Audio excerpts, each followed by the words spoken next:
CEO ARY,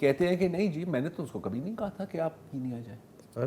تو کون اس میں جھوٹ بول رہا ہے؟ کوئی تو جھوٹ بول رہا ہے نا سر. اچھا جہاں تک سلمان صاحب کی بات ہے, ٹھیک ہے, تو انویسٹیگیشن ٹیم کا کہنا ہے کہ وہ بہت کوآپریٹیو تھے, ٹھیک ہے, اور اتنا ہمیں پتہ ہے کہ ان کی بہت گہری ایک ریلیشن شپ تھی ارشد شریف کے ساتھ. لیکن ایک اس میں چیز ہے جو عجیب سی ہے, اور وہ یہ ہے کہ جیسے یہ ہوا جب ایک دو دن بعد, تو اے آر وائی اور بہت چینلز پر یہ خبر چلی کہ وہ کینیا اس لیے گئے تھے کیونکہ وہاں پر آن ارائیول ویزا تھا. کینیا میں آن ارائیول ویزا نہیں ہے پاکستانیوں کے لیے, اور فیکٹ فائنڈنگ ٹیم کا کہنا ہے کہ یہ ناممکن ہے یا یہ مشکل ہے ماننا کہ اے آر وائی کو اس کے بارے میں پتہ نہیں تھا, اور اگر پتہ تھا تو پھر آپ کیوں چلا رہے تھے کہ وہاں پر آن ایئر ویزا ہے. ایک وقفہ لے لیں تو میرے خیال ہے پھر اس میں مزید بات.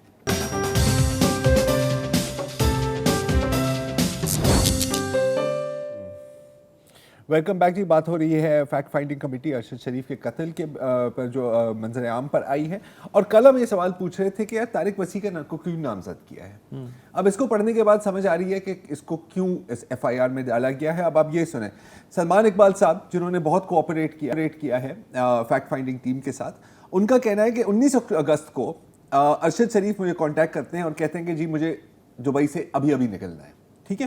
4 ممالک اس میں سے شارٹ لسٹ کیے جاتے ہیں, سری لنکا, مالڈیوز, کینیا یا ٹنزانیہ, ٹھیک ہے. مسلمان صاحب کہتے ہیں کہ یار یہ آپشنز آپ کی بنتی ہیں. تو ارشد نے کہا کہ یار میں بہتر سمجھوں گا کہ کسی افریقن کنٹری میں جاؤں. اس وقت طارق وسیع صاحب آتے ہیں اور کہتے ہیں کہ سر فکر ہی نہ کریں, اکارڈنگ ٹو دا رپورٹ میرا ایک بڑا اچھا دوست ہے وقار, میں اس سے بات آپ کی کرا لیتا ہوں, اور وہ کر لیتے ہیں. اچھا انٹرسٹنگلی انف وقار نے بھی بالکل یہ بات مانی ہے کہ ہم پرانے اسکول فرینڈز ہیں, اور کہ میں سلمان اقبال کو کافی دفعہ طارق کے تھرو ملا ہوں. سلمان کا کہنا ہے کہ جی میں تو اس بندے کو جانتا ہی نہیں ہوں, وقار عرف وکی کو, رائٹ, اور کہ ایک دفعہ ہو سکتا ہے کہ میں اس کو کسی جہاز میں ملا ہوں, اور میں مان سکتا ہوں کہ 1000 لوگ آپ کو ملتے ہیں نا, آپ کو کیسے یاد رہے گا. مجھے صرف اتنا پتا تھا کہ وکی طارق وسیع کا بہت اچھا دوست ہے. اب اگر آپ طارق وسیع صاحب کی اسٹیٹمنٹ دیکھیں, اس کے اندر وہ سب کچھ ڈینائی کر رہے ہیں کہ جی میں نے تو کبھی کہا ہی نہیں تھا کینیا کا, میں تو جانتا ہی نہیں ہوں اس کے بارے میں. تو یہ چیز بڑی ڈیوبیس ہے, بیکاز یہ وہ کیریکٹر ہے, اگر آپ پیراگراف 266 کو دیکھیں, جو وقار کے ساتھ بھی لنک ہوتے ہیں, جو ارشد کے ساتھ بھی لنک ہوتے ہیں, اور جو سلمان اقبال صاحب کے ساتھ بھی لنکڈ ہوتے ہیں. سلمان اقبال صاحب کے مطلب مجھے پتا کہ بہت ایکوزیشنز ہیں, وہ ایک الگ بات ہے, ٹھیک ہے, لیکن یہاں پر کلیئر ہے کہ انہوں نے کوآپریٹ کیا ہے. طارق وسیع پر چیزیں آتی ہیں, تو اگر ہم دیکھیں اس کی جو کنکلوژنز اور فائنڈنگز, اچھا کچھ اب ظاہر ہے کہ تضادات ہیں ایون سلمان اقبال کی سٹیٹمنٹس میں, کہ وہ کہتے ہیں کہ جی وقار کہتے ہیں کہ جی میں نے طارق وسیع کو کال کی کہ جی ارشد شریف کی موت ہو گئی ہے, اور یہ میں نے پہلے 30 منٹ میں کیے. سلمان اقبال صاحب کا کہنا ہے کہ نہیں یہ جو 3-4 گھنٹے بعد مجھے کال آئی ہے. تو یہ مسنگ 3.5 آورز بھی ہیں یہاں پر. اس کا کیا مطلب ہے دیکھتے ہیں. اچھا پھر مین جو چیزیں ہیں اس کے اندر وہ یہ ہیں کہ ایک سیکنڈ میں ذرا یہاں پہ آ جاؤں. اب فائنڈنگز میں اگر آپ جائیں تو وقار کلیئرلی, اگر میں تھوڑا سا ریکیپ کرنا ہوگا, کینیا کی national intelligence services, international agencies اور کینین پولیس کے ساتھ بڑے کلوز تعلقات ہیں, اس حد تک کہ وہ انہوں نے باقاعدہ بلاک کیا. اچھا کینیا کی جو نیشنل انٹیلیجنس سروس ہے اس کا ایک بہت بڑا کردار رہا ہے اس میں کہ یار کسی طرح یہ جو ڈاکیومنٹس ہیں یا یہ جو پین ڈرائیوز ہیں اور لیپ ٹاپس ہیں, آئی پیڈ, یہ پاکستانی اتھارٹیز کے ہاتھ نہ چڑھیں. اور یہ پہلے بھی ہم نے بات کی ہے کہ حالانکہ خرم اور وقار اس کے مرکزی کردار ہیں, ان کو کبھی حراست میں نہیں لیا گیا کیونکہ اپیرنٹلی وہاں پر وہ بہت بڑی مچھلی ہیں. اچھا پولیس کی جو سٹیٹمنٹس ہیں, کینین پولیس کی سٹیٹمنٹس, وہ فیکٹ فائنڈنگ کمیٹی بالکل رد کرتی ہے. اور آپ کو یاد ہوگا جب پہلے دن ہم نے یہ قتل ہوا تھا, اس کے بعد جب ہم نے کینین جرنلسٹ سے بھی بات کی تھی تو کم و بیش یہی تھا کہ سر ان کی تو آپ کسی بھی بات پر نہ جائیں, ان کا ریکارڈ آپ کے سامنے ہے. تو کنکلوژن ان کی یہ بنتی ہے کہ یہ ایک ظاہر ہے, یہ تو میں پہلے سے پتا تھا کہ یہ کوئی مسٹیکن آئیڈینٹی کا کیس نہیں تھا, یہ طے شدہ منصوبہ تھا ایک, اور اس میں ٹرانس نیشنل کیریکٹرز موجود ہیں. اب یہ اپنی جگہ, کوئی اس کو ماننا چاہے یا نہ ماننا چاہے, یہ آئی ہے آپ کی fact finding report so for. اب ذرا اور جی یہ آپ نے آپ نے بالکل صحیح کہا کہ ہمیں اس کو ایسے ہی لینا چاہیے کہ یہ ایک فیکٹ فائنڈنگ جی بالکل رپورٹ ہے، یہ کوئی فل انویسٹیگیشن نہیں ہے، ہاں کیونکہ یہ ان کا مینڈیٹ بھی نہیں تھا اس ٹیم کا. اور اپنے طور پر دیکھیں نا، کینیا جا کر، دبئی جا کر، یہاں پہ رہ کر انہوں نے کافی سارے فیکٹس تو اسٹیبلش کر بھی لیے ہیں، لیکن ظاہر ہے کہ اس کی تہ تک جانے کے لیے مزید تھورو انویسٹیگیشن کی ضرورت ہے. ہاں لیکن طے تک کوئی پہنچنے نہیں والا کبھی بھی، کیونکہ دیکھیں اگین اس طرح کی انویسٹیگیشن میں آپ کو پتا ہے کہ پہلے مطلب 24-48 گھنٹے کیا پہلا ہفتہ ہی کروشل ہوتا ہے نا in information gathering and evidence gathering.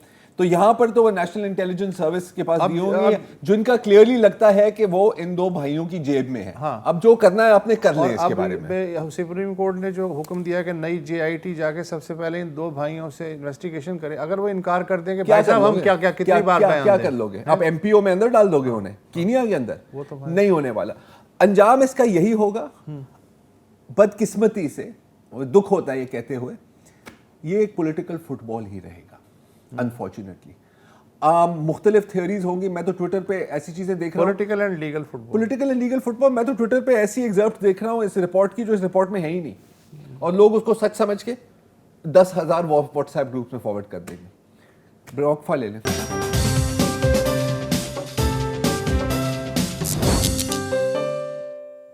اب بات کرتے ہیں پاکستان کی کمیٹی اسکینڈل کے بارے میں. آپ کو پتا ہوگا سوشل میڈیا پہ کافی وائرل ہوا ہے، نیوز اور میڈیا میں بھی بات ہو رہی ہے. مرکزی کردار اس کے ہیں سدرا حمید صاحبہ، ایک انٹرپرینیور ہیں جنہوں نے کمیٹی کا کاروبار ہی میں کہہ سکتا ہوں شروع کیا.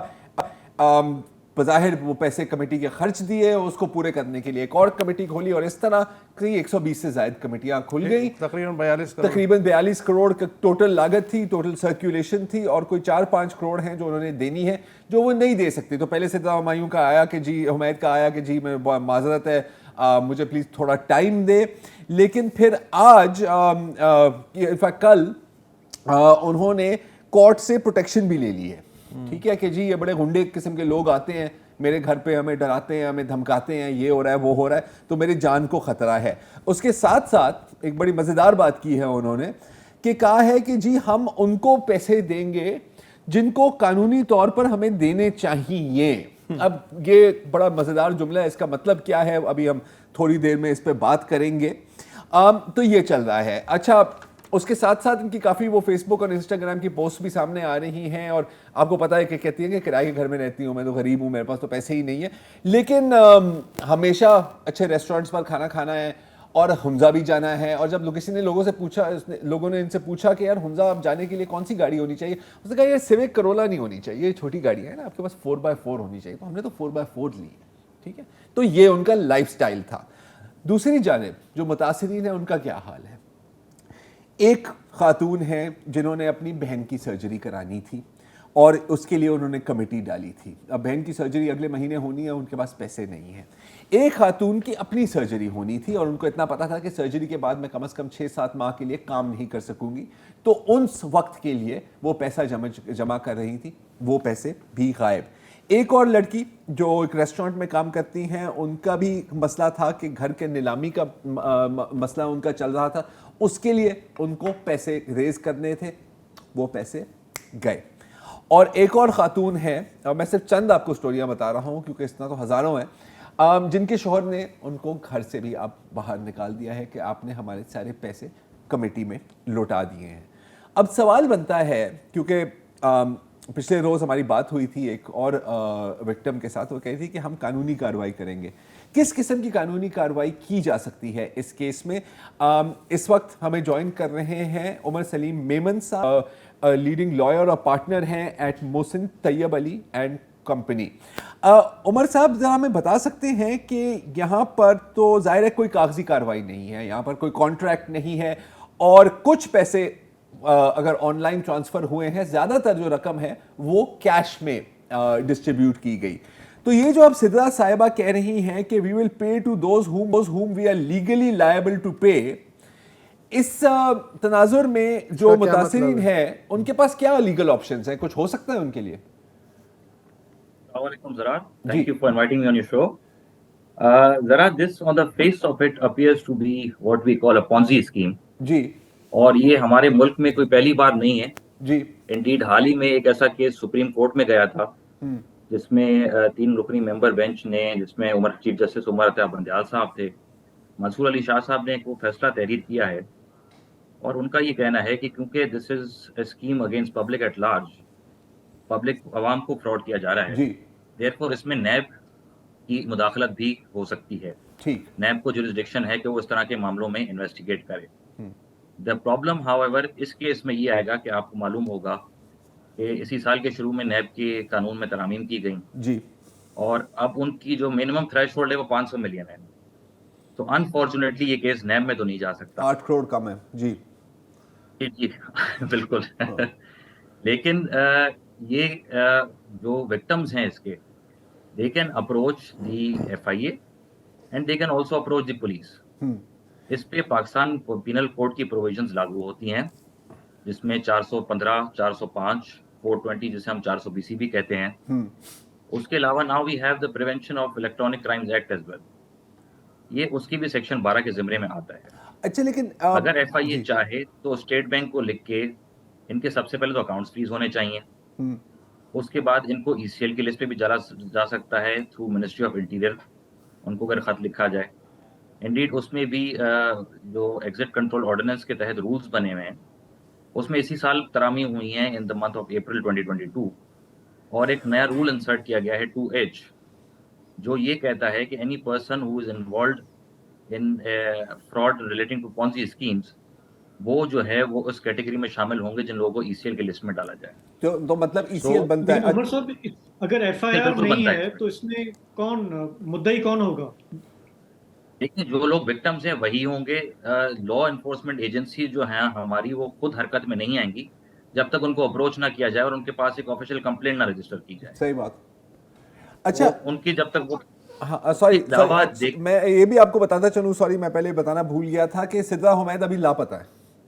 ٹھیک ہے، وہ نہ وہ فون اٹھا رہی ہیں اور ان کے گھر پہ جب لوگ جانے وہ نہیں ہے، تو ہو سکتا ہے کہ وہ فرار ہو گئی ہیں. تو یہ پوائنٹ آپ کا اچھا ہے کہ ان کو ECL پہ ڈلوا لینا چاہیے. میں نے ECL کا کہا کہ ہو سکتا ہے کہ ابھی تک اگر فرار نہیں ہوئی ہوں تو ان کا ایسا کوئی ارادہ ہو ان قریب جانے کا. عمر میمن صاحب یہ ساری چیزیں تو ہو سکتی ہیں، لیکن اگر کوئی کاغذ ہی نہ ہو تو کس بنیاد پہ ہو سکتی ہیں یہ سارے اقدامات؟ اچھا میں اس میں اضافہ کر دوں عمر کہ FIR تو درج ہو جائے گی، جب وہ پروسیکیوشن اور انویسٹیگیشن کی طرف آئیں گے تو کیا ان کے تو وکیل یہ کہیں گے نا کہ جی آپ کے پاس ثبوت کیا ہے، تو اس حال میں کیا کیا جائے؟ پھر قانون صرف ایک ریٹن اگریمنٹ کو نہیں مانتا ہے، قانون یہ بڑی کلیئرلی کیٹیگوریکلی اورل اگریمنٹ بھی مانا جاتا ہے، where they can prove it through conduct or actions in the absence of a written agreement, تو they can establish a case out. اچھا یہاں پہ جہاں تک میں نے جو پڑھا ہے کہ کئی جو رقوم تھیں وہ ان کے اکاؤنٹ میں یا ان کے ہسبینڈ کے اکاؤنٹ میں کی گئی تھیں،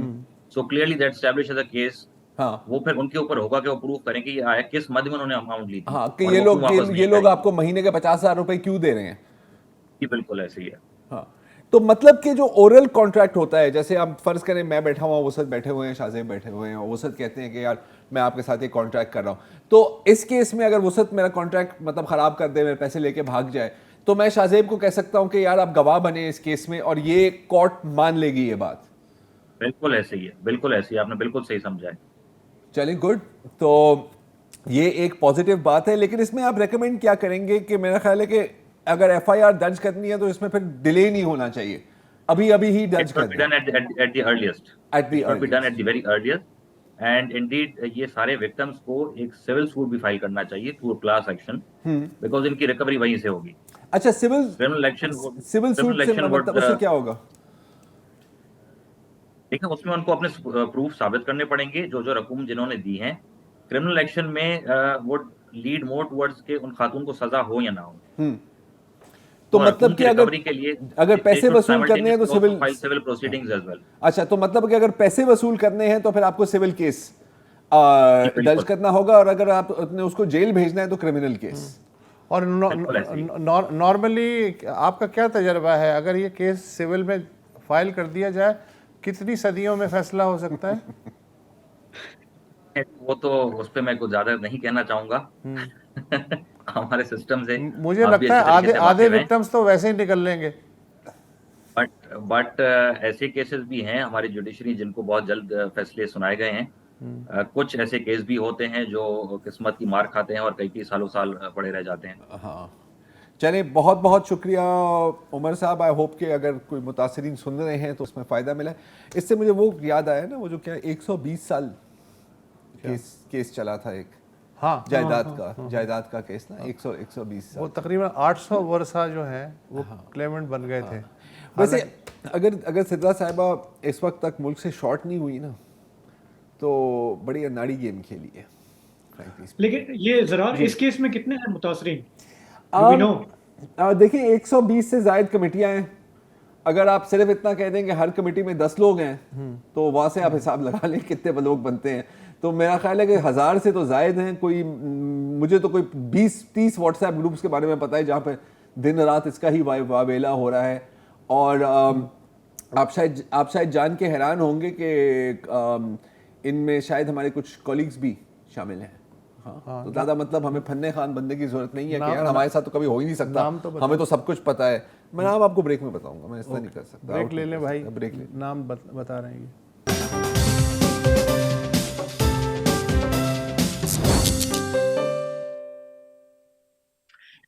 پاکستان میں تو ہماری جمہوریت کو خطرہ رہتا ہی ہے, ہر وقت ہی رہتا ہے.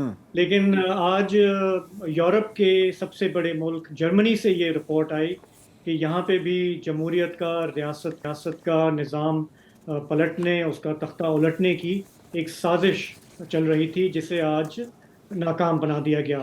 تو رپورٹ یہ آئی کہ جرمنی کی سیکیورٹی سروسز نے یہ دہشت گردی کے خلاف, جمہوری نظام کے خلاف جو یہ سازش ہے اس کو وہ 1 سال سے مانیٹر کر رہے تھے. اور آج انہوں نے کوئی 11 الگ الگ ریاستوں میں کارروائی کی, 130 الگ الگ مقامات پر چھاپے مارے, جس کے نتیجے میں اب کوئی 25 افراد ہیں جنہیں زیر حراست لیا گیا ہے. اس گروپ کا جو تعلق ہے یا یہ جو نیٹ ورک ہے وہ بتایا جاتا ہے رائس برگ موومنٹ, یعنی کہ یہ ایک ایسی تنظیم ہے جو جمہوریت میں یقین نہیں رکھتی, جرمنی کے جو ریاستی ادارے ہیں ان میں یقین نہیں رکھتی, اور ان کا پورا پلان یہ تھا کہ ہم پارلیمان پر چڑھائی کریں گے, وہاں دنگا فساد ہوگا اور ہم ٹیک اوور کر لیں گے.